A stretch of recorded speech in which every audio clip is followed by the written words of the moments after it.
Magandang hapon po sa inyong lahat at welcome pong muli sa isa na namang edisyon ng Kalingang Katribu Legal Diaries.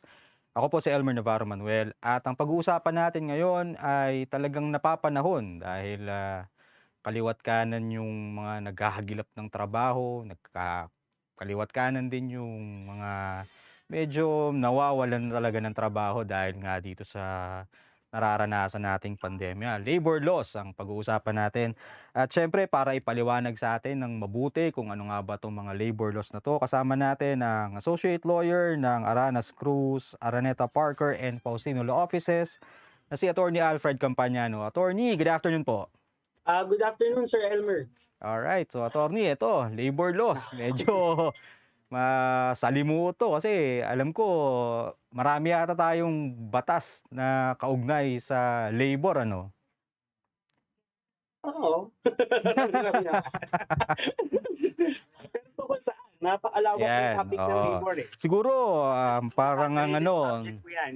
oo nga, parang ang tatakbuhin nitong usapan natin eh tungkol dito sa mga parang illegal dismissal. Yan, yung mga dismissal from work o kung ano man yung nagko-comprise para matanggal o ma-lay off o mawalan ng trabaho ang isang manggagawa mula sa private man o sa gobyerno. Pero attorney, magkaiba ba yung labor laws kapag gobyerno or government worker sa private worker? Well, kung pagtutuusin mo as to certain procedures, there really will be differences. No, if you're an employee or if you're employed by if you're employed by the government or if you're employed by the by the private sector. Mhm. So yan yung napag-usapan natin last time Oo.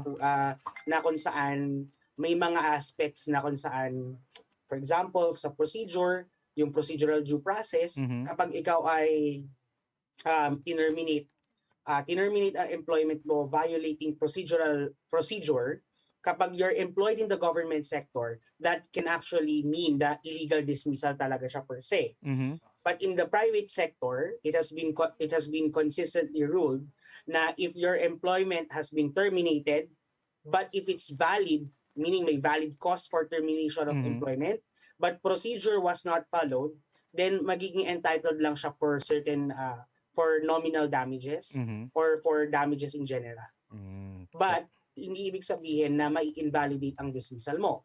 So, pag ganon, government ka, pwede ka i-reinstate. Kapag private sector, pag na-violate ang due process, hindi ka necessarily valid pa rin ang termination mo. Mm. So, in government, for example, we still follow yung mga CSC laws. And while primarily, pag sa private sector, you have your labor code. Mhm. But again, since whether you're in the public sector or in the private sector, we're still talking about work, di ba? How yung deliverables mo, how your relationship with your supervisor, relationship with your coworkers, then ultimately may mga borrowed principles or mga shared principles rather between employment in the government sector and employment in the private sector.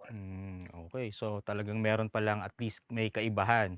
Kasi kung government worker ka, kung mapatunayan na talagang medyo walang proseso yung pagkakatanggal sa'yo, pwede kang isoli, pwede kang mabalik sa trabaho mo. Pero pagdating sa private sector, not necessarily mababalik ka sa trabaho, pero babayaran ka naman ng, let's say, yung mga separation pay mo, 13-month pay. No, not separation pay ha. You're Ah, actually iba. entitled to yung I'm not, clarify ko lang I'm not sure kung nominal damages ang tawag.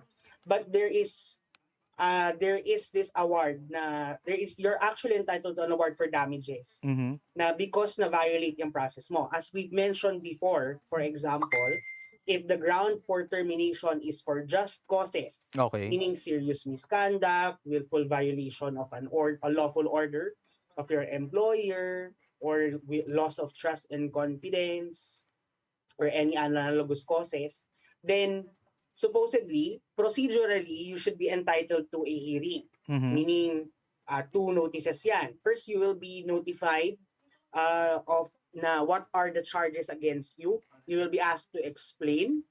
And then, if you want services of counsel, then do, by all means, you should do so. And then after that, the second notice is they will inform you of their decision, Mhm. whether to terminate you or not. But what if, for example, terminate yung employer? Ay, sorry, not employer. Terminate yung employee. Okay.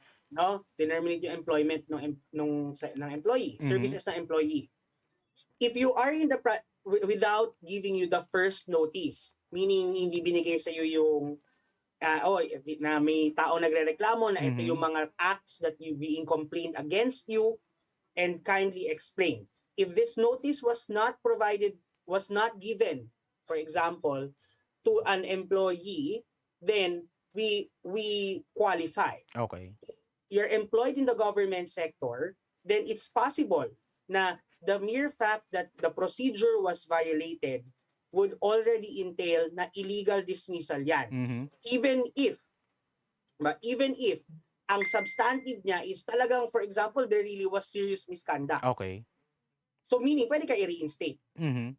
Pero in the private sector, it has already been ruled na if violate mo ang procedure, meaning hindi ka nagbigay ng two notices, Mhm. meaning you never gave notices to your employees na ita-terminate mo. Basta inalis mo na lang sila. Mhm. But if there actually is a valid cause for termination, meaning talaga, for example, magnanakaw pala talaga yan, Oo. or talagang Napatunayan may na kinumit siyang serious oo. misconduct na nakipag-away with the valued client Mhm. of your employer, then even if hindi ka pinadala ng notice, valid pa rin ang dismissal mo from service. Mhm. But you are entitled to damages, if not mistaken, in the amount of 30 or 50,000 pag just cause. I think 30,000 pag just cause, 50,000 pag authorized cause. Mhm. And hindi ka nabigyan ng notice. So meaning, valid pa rin ang dismissal mo from employment in the private sector, but you're entitled to damages Okay. because hindi nasundan yung procedure. So, attorney, parang yung pagdating sa private sector, puwede pala yung mga nangyayari sa pelikula na sisigawan ka lang ng "You're fired," tapos bukas hindi ka napapasok, parang gano'n. Okey yun, Mm-hmm. puwede Pwede yun. yun. Oo. Pero again, dahil syempre kakasuhan ko yan. Di ba? Bakit Mhm. malaman lang? Hindi man lang ako sinabihan kung ano man yung kung bakit ako Na-fire, oo. nasisante. Sinabihan lang ako ng you're fired. But if ang nangyari, umabot kayo sa labor arbiter, and then ang nangyari, nagpakita siya ng evidence. Nagpakita si employer na you were fired because Mhm. 1, 2, 3, 4, 5, and then meron kang evidence. Mhm. Then, there is an entitlement for damages, no? But, Hindi na gano'n ka valid pa rin ang dismissal. oo, okey. Ito attorney, yung sa parang iba pang grounds nitong, puwede mong ika-terminate sa trabaho, yung willful breach of trust. Ano bang ibig sabihin nito, attorney? Well, pag sinabi mong willful breach of trust, this is a just cause for termination of your Mhm. employment. But this does not apply to all employees of the company. Kasi kailangan dyan is bago mo before you can terminate an employee on this basis, then the position must be that of trust, must be one that is reposed with trust and confidence. Mhm. Well, what do you mean by reposed siya with trust and confidence? What we mean here is yung position mo, you are privy, or you're now Ah, aware kum because of the position that you hold. You are actually aware of certain policies or Mhm. mga certain policies in the employer's business, Mhm. mga information na nakukuha mo because of your position, then yan yung mga tinatawag nating may mga dapat the employer has full trust and confidence Mhm. with this employee para matuloy yung kanyang employment. A good example would be yung mga managers. Yan, oo. Kasi 'di ba the managers are basically uh, representatives of management. Mhm. Kaya nga manager, 'di ba? Oo. They're representative of management.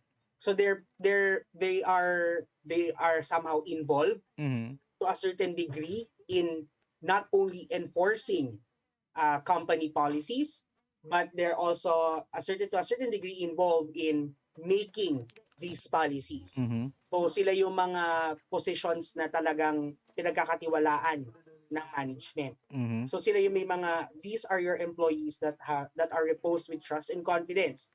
But not to mistake it with the idea na only managerial positions and supervisory employees ang mga positions that are reposed with trust and Mhm. confidence. Kasi a good example would be yung cashier sa Jollibee. Yan, oo. They Tama. are still reposed with trust and confidence kasi technically hawak-hawak mo yung Oo. pera mismo ng business eh. Mm. But they're not managers, they're not supervisors. So may mga tinatawag tayo, sila yung mga tinatawag mo na fiduciary rank and file. Okey. So again, for this to be a valid cause for termination of employment.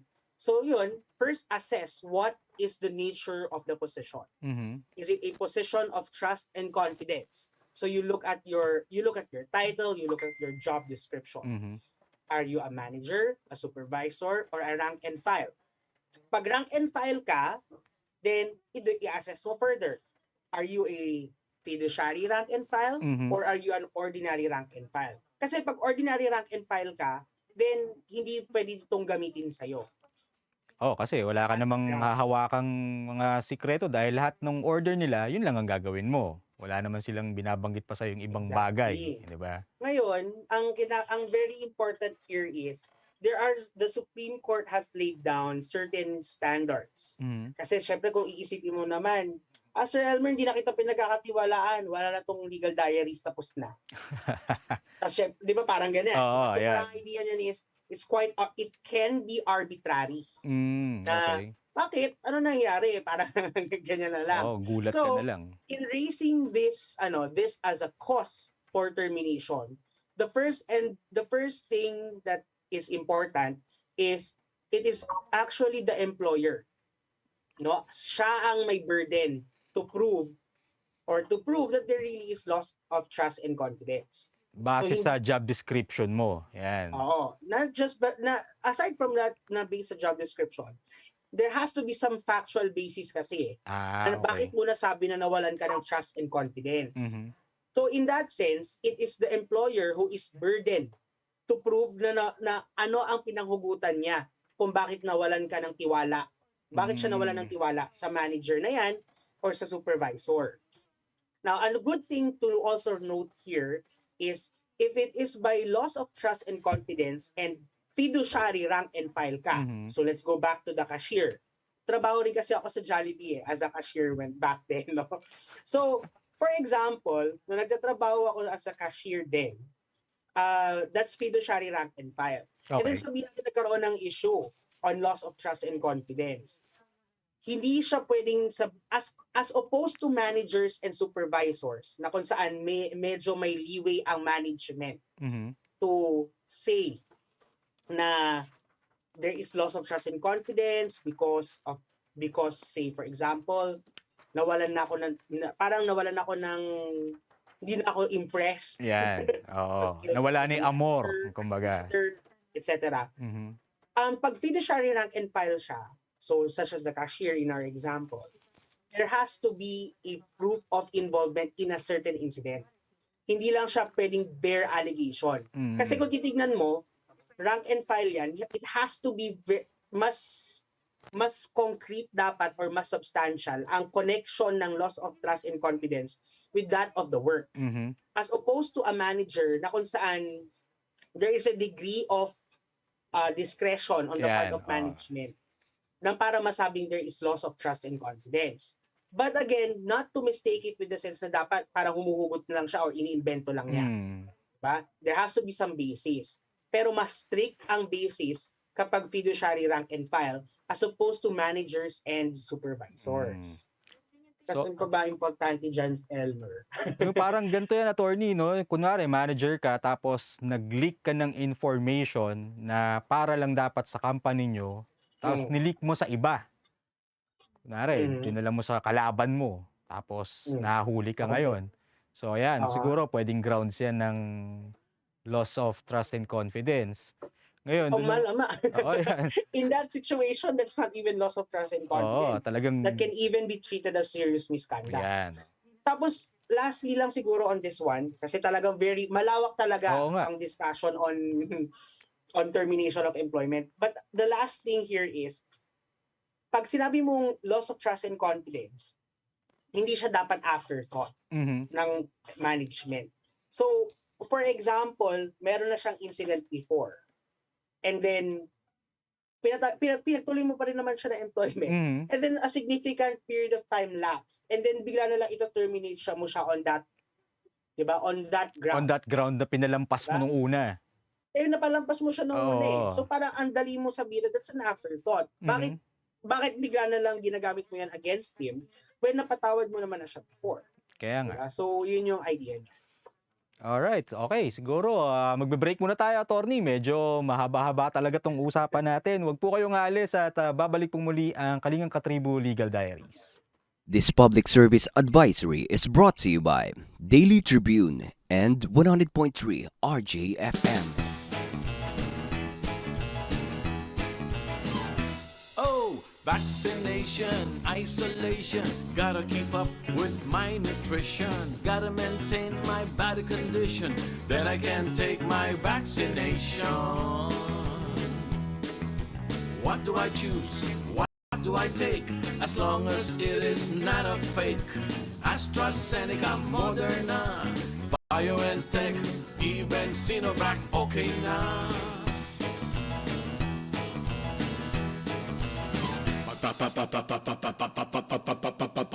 Pababakuna ka ba? Pababakuna ka ba? Pababakuna ka ba? Pababakuna ka ba? Pababakuna ka ba? Pababakuna ka ba? Vaccination for the nation, no more isolation. With vaccination, pababakuna ka ba? Pababakuna ka ba? Pababakuna ka ba? Pababakuna ka ba? Pababakuna ka ba? Pababakuna ka ba? Pababakuna ka ba? Paturok, paturok, paturok. This public service advisory is brought to you by Daily Tribune and 100.3 RJFM. Iba ng panahon, ang dami ng bago ngayon.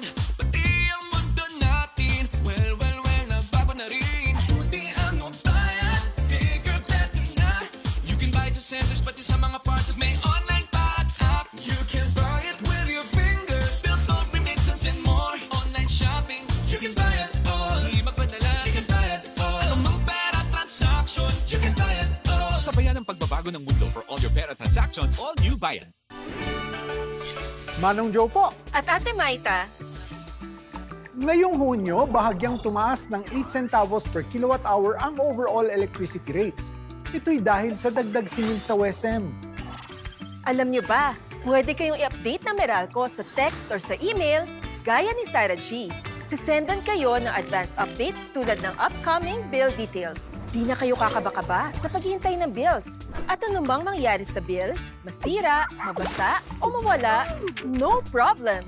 To get updates, i-update ang inyong contact information sa Facebook Messenger, meralco.com.ph, email, hotline 16211 o Meralco Business Centers. Handa kami makipag-ugnayan sa inyo para makapaghatid ng mas mabuti, mabilis, at pagkinhawang serbisyo. Hanggang sa susunod na Meralco Advisory.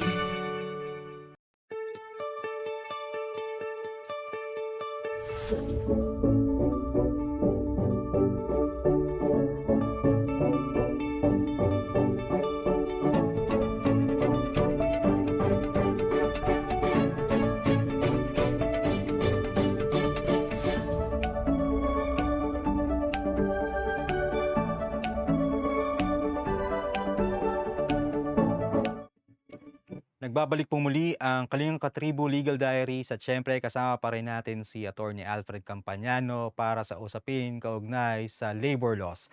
Alright, Attorney, eto, dito na, magawin na tayo rito, no, sa ano ba tong tinatawag nilang constructive dismissal. Ayan. Sorry Sir Elmer ha. I was thinking kanina sa mga sinasabi ko. I just like to clarify. Mhm. Baka lang mag-cause ng confusion kasi. I was using kasi the term loss of confidence Mhm. kanina in the discussion, no, for the just cause. Just cause for termination of the employment. I just like to clarify na the operative word is breach Breach. of Yan, confidence. oo. So there has to be that actually ties in with dun sa sinasabi ko na dapat may factual basis for that breach. And there must be an involvement on the part of the employee being terminated on that ground. So Okay. yun yung gusto ko lang i-clarify. Alright, I was so- just using loosely yung term na loss of confidence, Mhm. but what we're looking at here in connection to termination of employment is breach Breach of the talaga. confidence. So, So meaning, yung... pag there's breach, there's a positive act Mhm. on the part of the employee that caused for the termination of the employee. Ayan, alright. Okay, siguro, Attorney, yung sinasabi nilang breach, talagang meron ka talagang nagawa na hindi naaayon sa panlasa, sabihin na natin panlasa ng mga employers mo, kaya nagkaganon. Panlasa ulit Oo, yan. Lagi mo tinitignan Wa- ang ano natin ang Wala, COVID symptoms oo natin. nga, sir. yun ang unang nakakatakot pag nawala. Syempre, gutom ka agad yun dahil hindi mo na mai-enjoy yung kakainin mo pagka nagkataon. Alright, ito, Attorney, yung constructive dismissal na to, siguro, feeling ko prevalent din to sa mga, lalo na ngayon dito sa atin, no, na syempre, pandemya, tapos hindi talaga Mhm. may iwasan na dami talagang losses sa business. So, kailangan magbawas ng tao. So, papasok ba dito yung tinatawag na constructive dismissal o puwedeng may iba pang maging dahilan? Kunwari talagang idadahilan mo yung pandemya mismo na para ma-lay off ka sa trabaho. Strictly okay, so let's himayin natin yung tanong, no. Mhm. So first is yung sa constructive dismissal. Constructive dismissal is also known as constructive dismissal in disguise. Okay. Kasi as opposed to kapag sinabing you're fired, parang the situation here is sinasabi na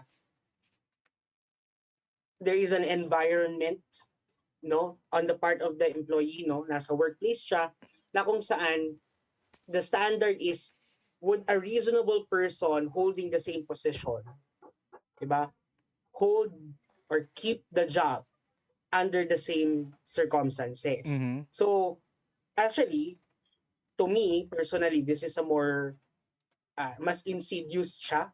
No? Mas masama siya for me. Insidious Kasi talaga.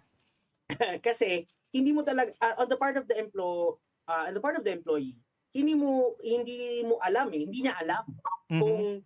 kung employed pa ba siya Ayan, or oo. not, 'di ba? So ang idea niyan is yung circumstances or kung ano man ang nangyayari sa kanya ngayon, would he or she keep the position? Or parang may mga circumstances ba na parang ang nararamdaman na ng employee is mag-resign na lang Ayan. instead of keeping the job. That's basically what the idea of constructive dismissal is all about. So again, sinabi nga, the test is whether a reasonable person in the employee's position would have felt compelled Mhm. to give up his position, diba? Or his job under the circumstances. So the requisites are first is there is an unreasonable or there's a circumstances rather na unreasonable na or Mhm. inconvenient or prejudicial to the employee, Mhm. diba? Or in certain circumstances, may mga demotion in rank or in benefit, Mhm. and there's basically an act of discrimination against the employee. Employee, Or oo. often than not, prior to the pandemic, mas nakikita yan kapag may mga transfer of Oo. employment, meaning parang nililipat ka, for example, from one branch to another. Mhm. That's normally management prerogative.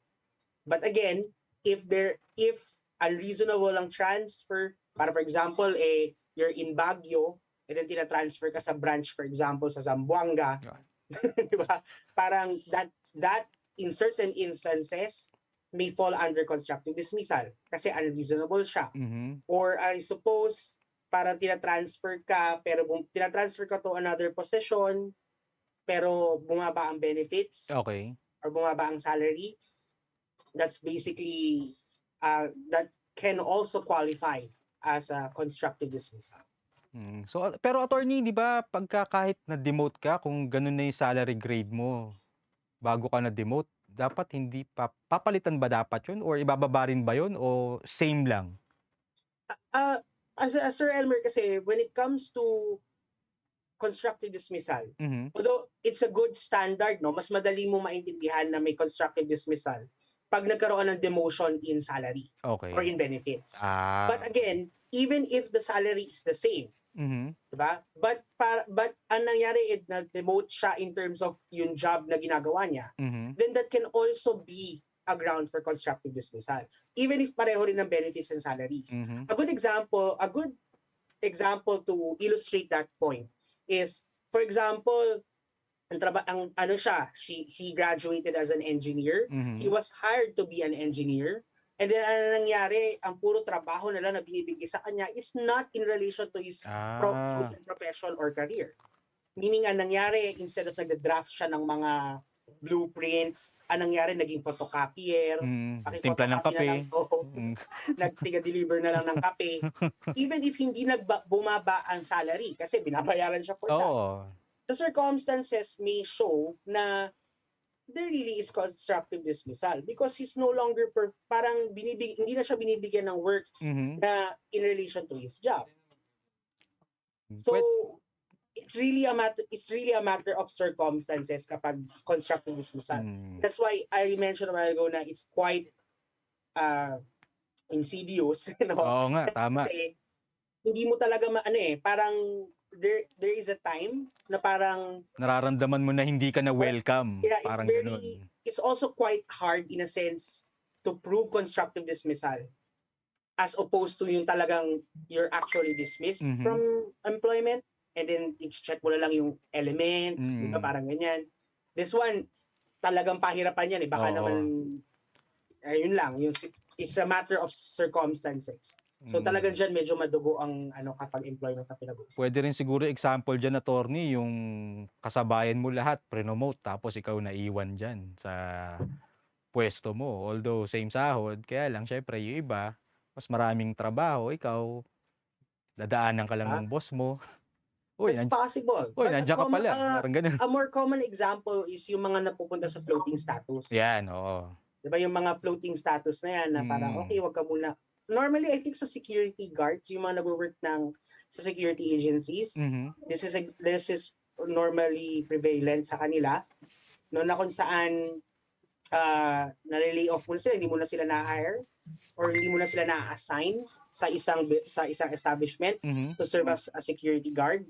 Then ang nangyayari, pero ang idea niyan is it's legit for a specific period of time, if I'm not mistaken, around 6 months. Mhm. So dapat 6 months ka lang na naka-floating status. If it's more than that, that can be constructive dismissal. Now, why am I saying that can be? Again, to emphasize, constructive dismissal as a cause of action, no, against your employer is always a matter of circumstances. Yan yung sabi niyo nga kanina, it's dismissal in disguise. Ayan. Dismissal in disguise. Ayan, okey. So parang attorney, dito pumapasok yung tinatawag na reprofiling o yung kunwari, ang dami niyo ng manager, so baka puwedeng ikaw dito ka muna, medyo ibaba muna kita ng konti, 'yan, parang gano'n. Tapos, after no'n 'di ka na papansinin ulit, mga siguro 2 taon. 'Pag Mm-mm. hindi mo pa naman naramdaman 'yun, ewan ko na lang. constructive dismissal na yan kung ganyan lang ang facts. No? Mm. But again, in that question, it's possible na there really is constructive dismissal. Mhm. Kasi nga, remember, demotion in rank, Mhm. demotion in benefits is one standard that you could always look at when assessing whether an employee has been constructively dismissed or not. Yan, yung ano, yung sige tatawagan ka na lang namin, yan. Tapos Indefinite suspension, you're put on indefinite leave. oo. Yan yung mga Yung mga tatawagan ka na, tipong we'll call you pagagandahin pa kapag eh. meron na. "Uy, teka, mukhang pagod ka na, baka gusto mo magbakasyon." Yan. Bibigyan Ginagamit. bibigyan ka So, namin ng bakasyon, kung ilang buwan mo gusto, yan, mga gano'n. mm. Tapos Kaya medyo ano din siya because again the law allows employers anyway mhm, to to have certain ways to minimize costs and allow dismissal through legal means. mhm. Kaya nga meron yung mga authorized causes under the Yeah, law. oo, tama.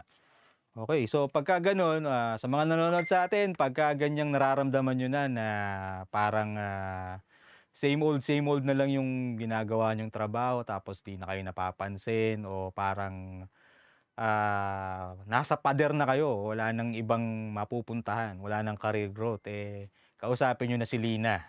Kung kilala niyo si Lina at Si Jobstreet. jobstreet.com. Si Jobstreet ba yan? Si Lina? Ayan, oo. Si Lina recommendation. Yes. Magsimula na kayong ano, tingnan-tingnan si Lina para kahit papaano, hindi naman kayo gano'n masaktan. Alright, attorney, magbe-break muna tayo. Pagbalik natin, tribune naman tayo. So, wag po kayong alis at babalik pong muli ang Kalingang Katribo Legal Diaries. Magandang araw mga katribo! Narito na ang mga makakasama nyo tuwing umaga sa programang Gising Na. Roy Pelevelo, Comfy Manalo, Chinky Mangkukang, Vernon Velasco, Kim Sancha at Chirk Balagtas.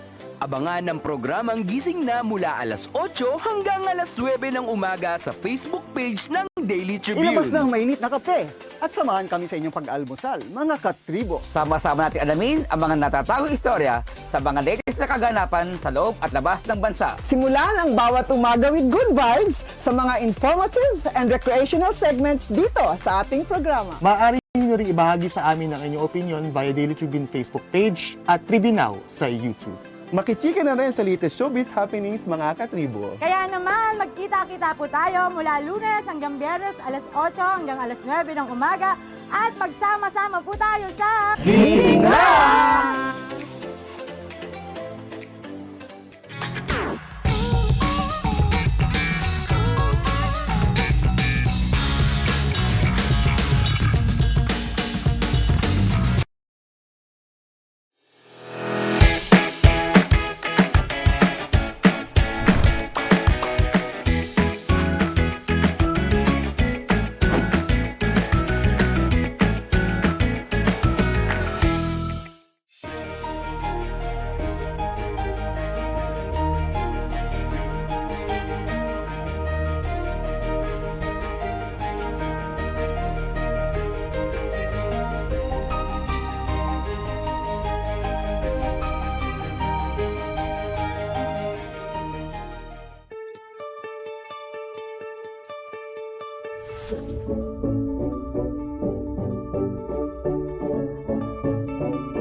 Nagbabalik pong muli ang Kalingang Katribo Legal Diaries at syempre kasama pa rin natin si Attorney Alfred Campagnano. Alright, Attorney, eto, Tribuno.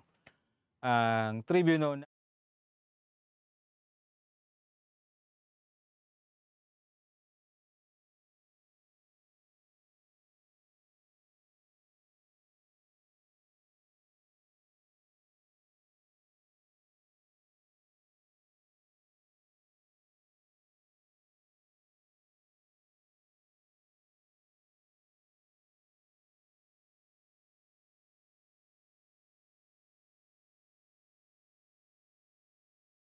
pinaglaban nila yung mga karapatan nila sa kanilang bilang manggagawa. Ayan, tama ba yun, attorney? O may gusto pang hihabol dyan?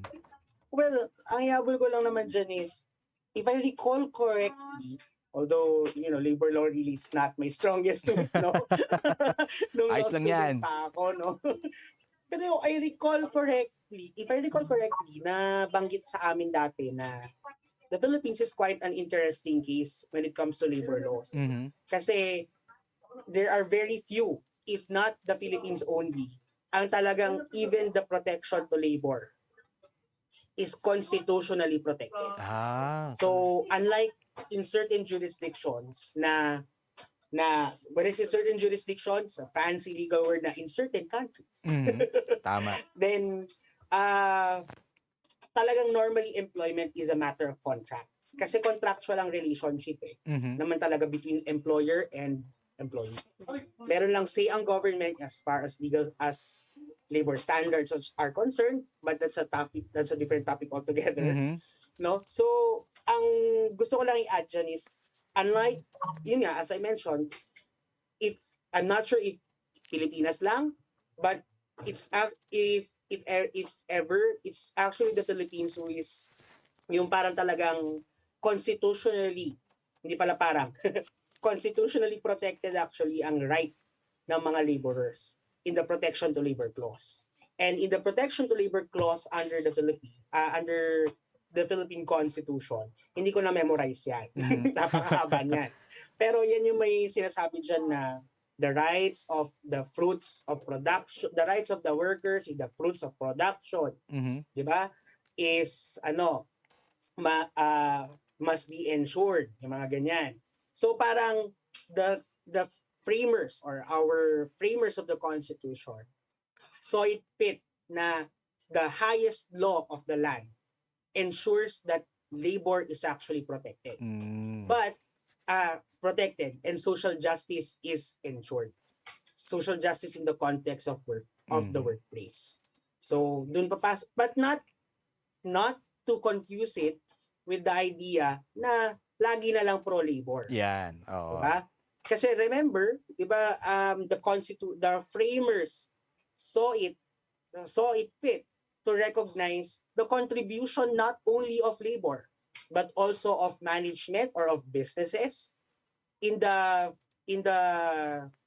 development and progress of the country. So it's always a balancing act between for labor arbiters, for the courts when this becomes an issue, no? There's always a balancing act between between protecting labor and protecting the interests of businesses.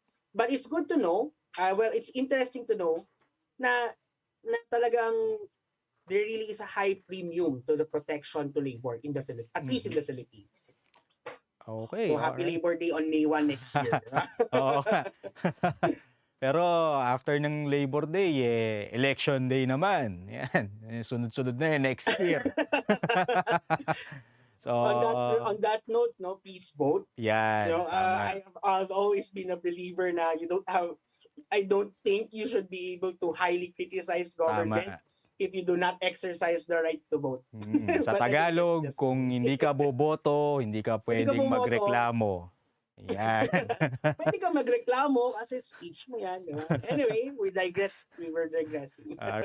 Alright, attorney, maraming salamat sa oras mo. At next week, attorney, ipagpapatuloy natin tong usapin na labor laws na to. Pero siguro ang pag-uusapan na natin is yung mga remuneration, so yung mga benefits ng mga manggagawa natin dito sa ating bansa.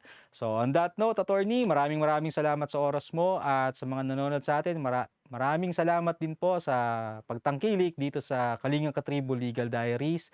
Muli po, ako si Elmer Navarro Manuel, at magandang hapon po sa inyong lahat.